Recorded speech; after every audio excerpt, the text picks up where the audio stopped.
Well, let's get more on this now with Phil Robertson, the Deputy Director of the Asia Division at Human Rights Watch. He joins us now from Kon Kaen in Thailand. Good to have you back with us, Phil. When these men were sentenced to death earlier this year, did you ever imagine that they would actually be executed, given the fact that no executions had taken place in the country for decades? I think we all thought that this was a bluff. This was a threat that was being made to try to look tough.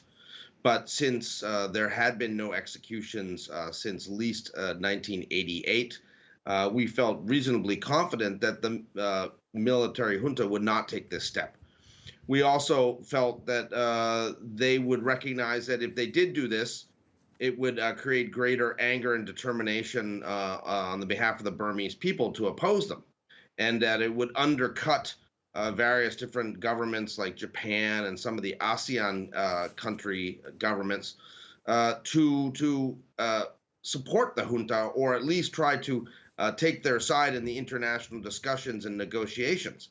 What we're going to see coming out of this is, again, a greater determination by the Burmese people to chase the military out completely.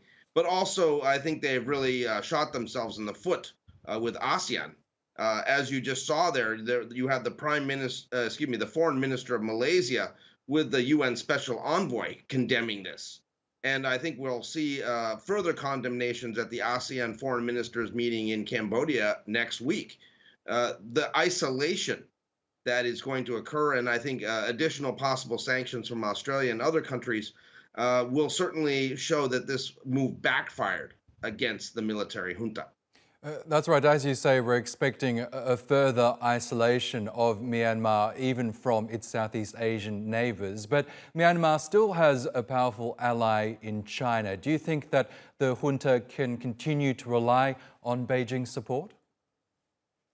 Well, I think Beijing will do what is in Beijing's interests. They want stability for their own economic interests in Myanmar. They want to have their economic corridor to proceed.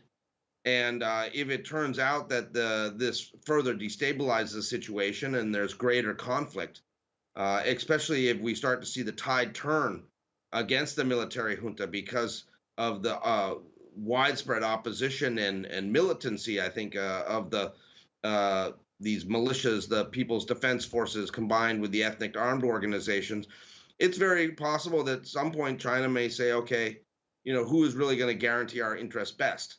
The situation is one where we are heading towards full tilt civil war with commensurate human rights violations going forward. And this battle is going to go on between the Burmese people in this military junta until one side wins. Okay, Phil Robertson from Human Rights Watch, really appreciate your analysis.